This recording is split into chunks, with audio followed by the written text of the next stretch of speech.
Hello Guardians and welcome to my new series of videos breaking down certain characters and events within the Destiny universe, which if you didn't know is vaster than you would think. As you may have guessed, I'm going to start it off with a more recent upcoming possible character that is, as you may have guessed, Ana Bray. So let's kick this off with the basics. Who is she? Well, Guardians, what we know is that she was a hunter, specifically a gunslinger known for her abilities with the solar.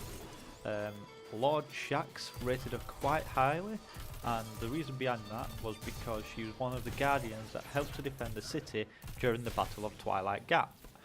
More on that in another videos, guys, where I'll go into more depth about it. During this battle she wore the cloak of Strength of the Pack, which if you're familiar with Destiny 1 was sold by the speaker for hunters specifically.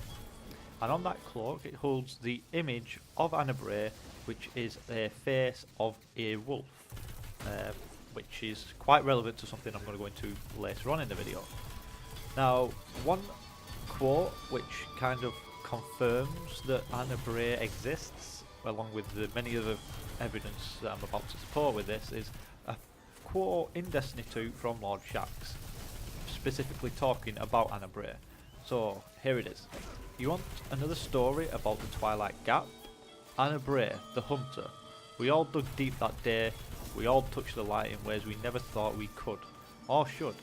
Ana though, when she fired the gun, when her golden blast hit home, she left behind the pools of light, like splashes of sunlight that burned and burned.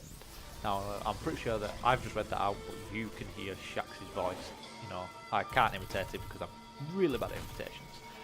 Now on to the next part, which is, where is Ana Bray? Now this is where it turns into a bit more of a mystery, because the honest answer is we don't know.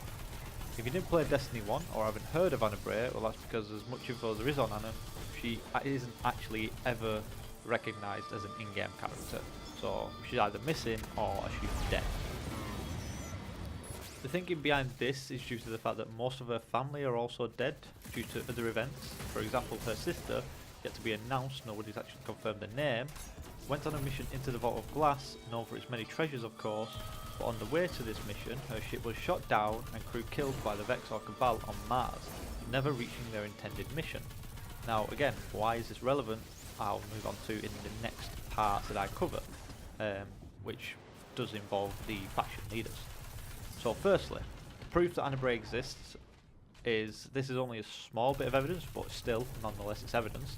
Ana Bray's bracelet was found by a Guardian, which when they said that, they mean us, searching the Twilight Gap on another mission for future war cults. And again, this will be relevant, as you can see in the next statement. There is a journal in a hidden room of the tower, above Dead Orbit. This journal states, looks like a journal, on Ana Bray, but I can't tell who. Pretty much the entire thing is redacted, and there are whole pages missing. Something about this seems wrong. Am I worrying too much? Now, obviously, that's the ghost speaking, because Guardian doesn't speak in game, as you know.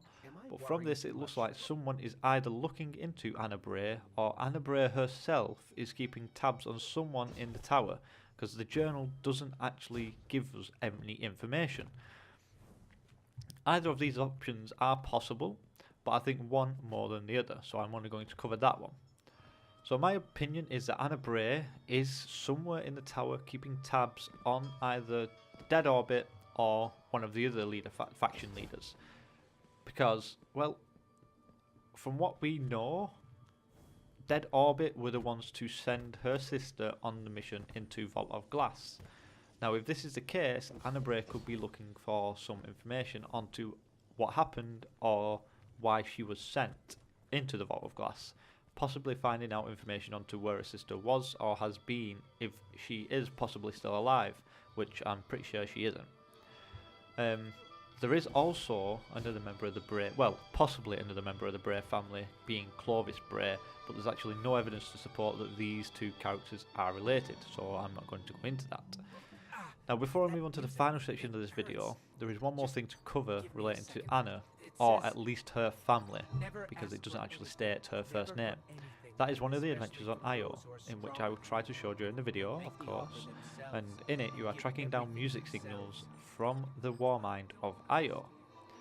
At the end, there is a scannable object that states it has been scrubbed clean by no other than a member of the Bray family, and that is literally what it says, a member of the Bray family. It doesn't give you the first name of this person. Now, this could, of course, be any member of the Bray family that have died over the years, but if that was the case, then how come these signals have only just started to happen and been updated by a member of the Bray family in recent times, after the Red War? This, in my opinion, leads to believe that in Destiny 2 expansion, during first quarter of 2018, which has just been announced as March, I believe, we will meet Ana Bray and possibly discover more on her family and what she's been up to. Add to that to the fact that her wolf emblem is also shown on the expansion image, which I have put as a thumbnail for references. There is strong evidence to show that this will be the case of what we will get from the next expansion. Now, I know that a lot more information has come out for the next expansion, but whether this is a leak or accurate information, I'm not sure yet, but I'll do that in a separate video for you guys so you know what to get. Anyway, guys, that's it on Ana Bray. I have looked up a lot of information on her and learned a lot myself on the lore of Destiny. I'm looking forward to doing more of these, as it's very deep in terms of story. My next video will be on the Battle of Twilight Gap, because that's probably the only question you're asking from this video, and who and what took place within it, so that if it's something that interests you, subscribe, and don't forget to hit that like button to show your support. Thanks for watching, and see you next time, Guardians.